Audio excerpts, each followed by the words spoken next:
Samantala, antabayan na naman po ang mga balita mula sa iba't ibang rehiyon at lalawigan dito sa Pilipinas para sa ating regional news. Balita mula sa lalawigan sa bawat rehiyon ng ating bayan. Dito sa Ang Pilipinas Ngayon.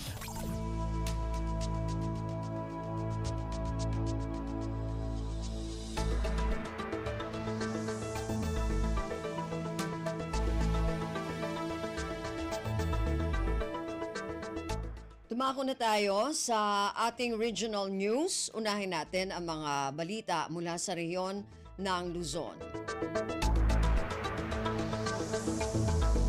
Mula sa Dagupan, 328 na benepisyaryo ng Cash for Work program ng Department of Social Welfare and Development sa Burgos, Pangasinan tumanggap ng tig 8,000 at 700 piso na sweldo sa isinagawang payout. Ang detalye ng balitang ito mula kay Ricky Casipit. 328 a partner beneficiary yaman na po bali ya Burgos, Pangasinan so kaawat na sweldo yan na po Department of Social Welfare and Development o DSWD Regional Office 1 dyan silong ya Risk Resiliency Program o RRP sa rehabitlan beneficiaryo so kaawat dyan ginawa na binliban agaw ya Cash for Work a programa tan limanan kaaruman na agaw ya Cash for Training Program na DSWD kada sa kayad sikara so kaawat ya 8,700 pesos yan na po parehon opisina o nga DSWD so RRP bilang sa sare programa para sa beneficiaryo yung makaka-experience siya kahirapan lapod climate change labay matasatan sa mga itarya na temporaryong trabaho tan pangitarya tulong at sare individual akablangan dyan malutoy a populasyon sa programa sa Inpatnag dyan impaniba ya DSWD tan sare LGU sa mga bitla na sare beneficiaryo na parehon programa manlala po dyan Radyo Pilipinas Dagupan ay si Ricky Casipit para sa Radyo Pilipinas World Service. Balita mula sa lalawigan sa bawat rehiyon ng ating bayan. Dito sa Ang Pilipinas Ngayon.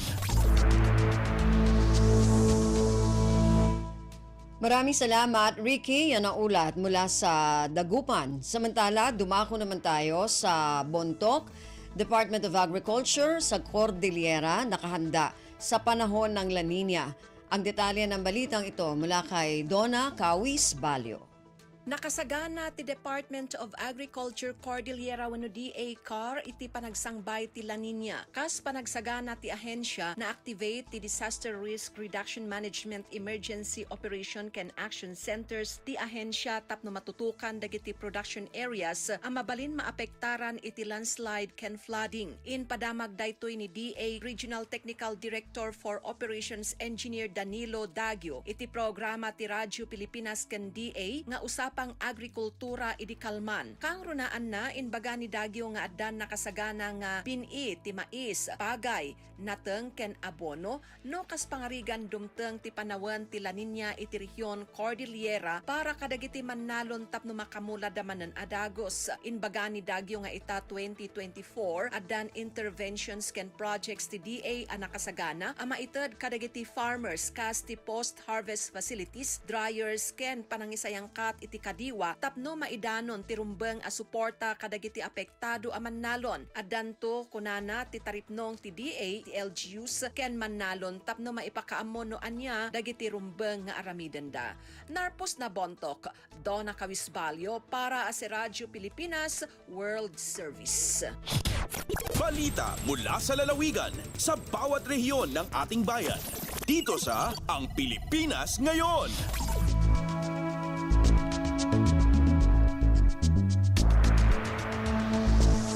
Maraming salamat, Donna. Yan ang ulat mula sa Bontoc. Samantala, dumako naman tayo sa Tabuk.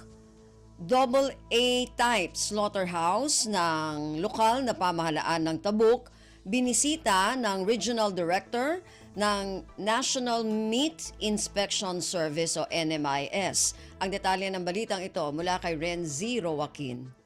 Iti kabitan kat ag-operate kas AA type iti slaughterhouse sa Jay Apas, Tabuk City.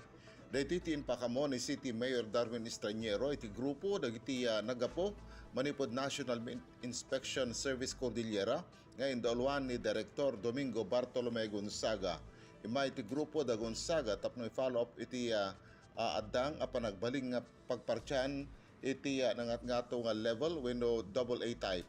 In pakamo ni Mayor Estreñero ngayon sa iti LGU iti nairanta pondo para iti rito kas ti supplemental budget ken NIS fund para iti kasapulan pasilidad ken ramot. Iti naramid nga courtesy call kan visitation da Director Gonzaga inyam amuna moten ti baro nga naappointaran kas Inspector 3 iti Regional NMIS Technical Operations Center ani Nino Venimar Cuarteros. Ni Cuarteros iti in charge iti slaughterhouses ti Kalinga Kinapayaw tapno masigurado nga safe dagiti maparti nga mailako a karne iti Dingwen. Manipod DCRK Tabuk City, Renz Joaquin agipadpadamag para iti Radyo Pilipinas World Service. Balita mula sa lalawigan sa bawat rehiyon ng ating bayan. Dito sa Ang Pilipinas Ngayon.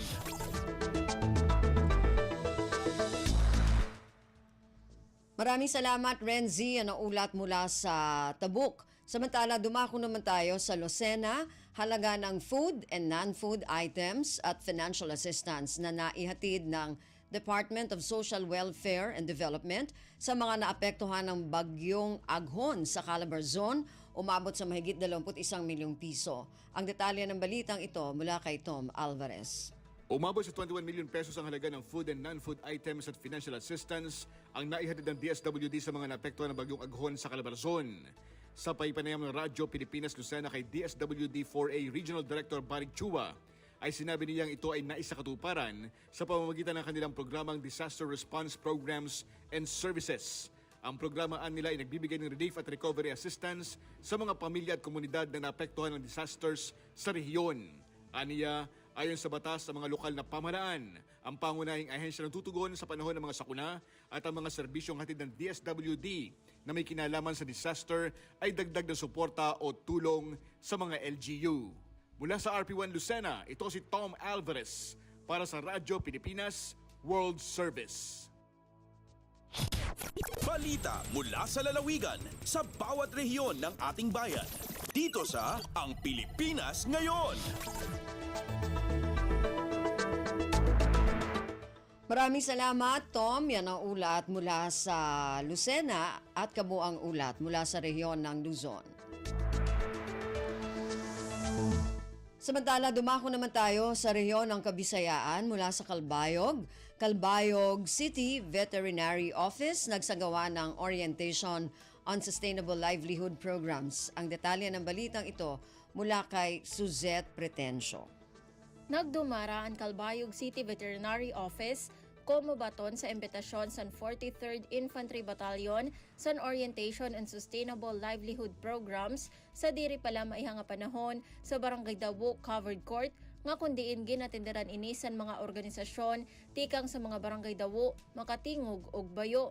Durante sa nasabing higayon, ginpresentar o gintukib ni City Veterinarian Dr. Edita Ancheta, ngan Farm Supervisor Jason Nunez, ang bahin sa mga magkadarodelain nga livelihood programs o projects nga may kalabutan sa livestock o poultry nga nakatalaan nga ipatuman yan nga tuig 2024 ug sa masunod nga tuig 2025. Subay ang ini nga nasabing aktibidad sa programa sa Philippine Army, pinaagi sa Civil Military Operations nga Mobile Community Support Sustainment Team nga kundiin nakadesenyo nga mapadayon ang pagmonitor o pagpakusog sa mga programa sa gobyerno nga nagtitinguha nga masustener ang kahimyang o kauswag sa komunidad. Tikang sa Radyo Pilipinas Calbayog, ini si Suzette Pretencio para sa Radyo Pilipinas World Service.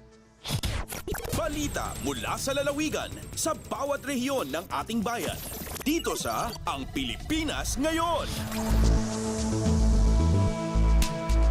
Maraming salamat, Suzette. Yan ang ulat mula sa Calbayog at kabuuan na ulat mula sa rehiyon ng Kabisayaan. Dumako naman tayo sa rehiyon ng Mindanao mula sa Tandag.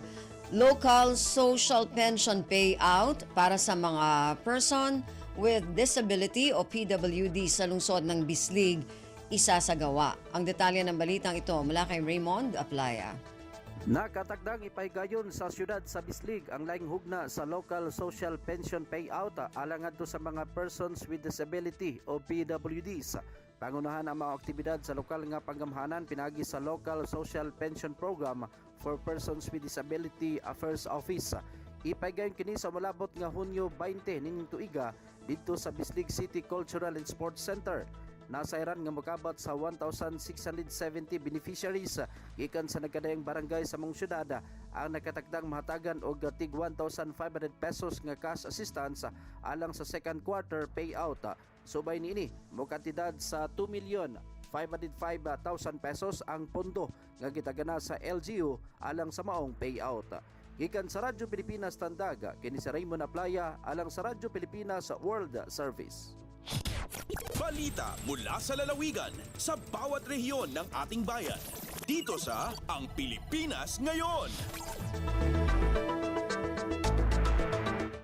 Maraming salamat, Raymond. Yan ang ulat mula sa Tandag. Samantala, dumako naman tayo sa Hulo. Mahigit 400 nagtapos sa TVET ng Ministry of Basic, Higher and Technical Education and Skills Development sa Sulu at nabigyan na ng National Certificate. Ang detalye ng balitang ito mula kay Fatma Gino. Auno pat kangatus katloan di mamad sina Technical Vocational Education Training atawa TVET, sina Ministry of Basic, Higher and Technical Education at Technical Education and Skills Development atawa MBHT TESD, inagketukbalan si National Certificate. Ininibang doonon ka na Glenn Abubakar, amin na Provincial Director, sina TESD Dialupasog, hakapag pangasubukan niya si Radyo Pilipinas Hulo. Habiyon long niya masimasihan yung pag-aanad sing kaibanan pa mga trainee, haduwain-duwaing aming mga area sa kiyawa nila, aming makadyan nila mapakaya paglawaginang atawa makadyan nila isab. Hinangon nila kapital, hapag paahon atawa pagpatindog sina siwi-siwi usaha sampay pa lumaggo ini. Piyasawan niya rin isab si bukon sa mga out-of-school youth in pagkawaon nila, malingkan akaday sabdunhain yung mga nakatamat na at awaon na degree, amin mabaya kumawa, ingat kapandayan, at awa ka isab masipahi palanjal, ina interes sila supaya kakanapan, ina ingat kapandayan nila. Dahil nga RP Holo, ini Fatma Diligino para Radyo Pilipinas World Service. Balita mula sa lalawigan sa bawat rehiyon ng ating bayan. Dito sa Ang Pilipinas Ngayon. Maraming salamat, Fatma. Yan ang ulat mula sa Hulo. Samantala, dumako naman tayo sa Iligan. Lokal na pamahalaan ng Iligan, doble ang inihandang pagdiriwang para sa ika-126 na anibersaryo ng kalayaan ng Pilipinas at ika-74 na anibersaryo ng lungsod. Ang detalye ng balitang ito mula kay Alwidad Bashir. Nakig-uba ng Tibok Lungsod sa Iligan sa pagselebrar sa ika-126 na anibersaryo sa kalayaan sa Pilipinas karong adlaw dito sa City Plaza. Samtang sa samang nga adlaw, nagselebrar usab sila sa ika-74 ka-anibersaryo sa Iligan City. Ang programa nagipahigayon sa lokal ng kagamhanan sa Dakbayan, nagsugod ganinang buntag, oras alas 8. Ang maayong Mayor Frederick W. Siao uba ng mga opisyal na gobyerno, private nga mga grupo ug mga individual gikan sa nagkalaing-laing sektor ang maoy nanguna niini. Kining dakong selebrasyon gipan nag-iyahan og Grand Triple Day Celebration nga nagsimbolo sa panagig-usa, kasinatian ug determinasyon sa matag Pilipinong Iliganon nga magpadayon sa pagsalig sa kultura ug kasaysayan sa ilang gugma nga dakbayan sa Iligan. Ang pagtinabangay alang sa paglambo sa dakbayan mao ang mensahe kakanunay nga gipasabot ni Mayor Siao ngadto sa iyang mga kaiugsuonan labi na karon sa panahon sa mga kalihukan sama niini aron magdungog sa importansya sa usa ka malinawon ug progressive nga lungsod. Mula sa RP Iligan, Alwidad Bashir para sa Radyo Pilipinas World Service. Balita mula sa lalawigan sa bawat rehiyon ng ating bayan. Dito sa Ang Pilipinas Ngayon.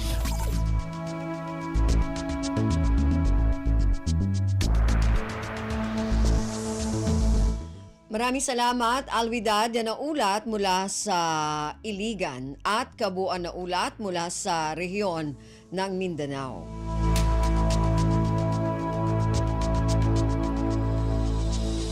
Narinig po ninyo ating regional news para sa araw na ito. Kalipunan ng mga balita mula sa iba't ibang rehiyon at lalawigan dito sa Pilipinas.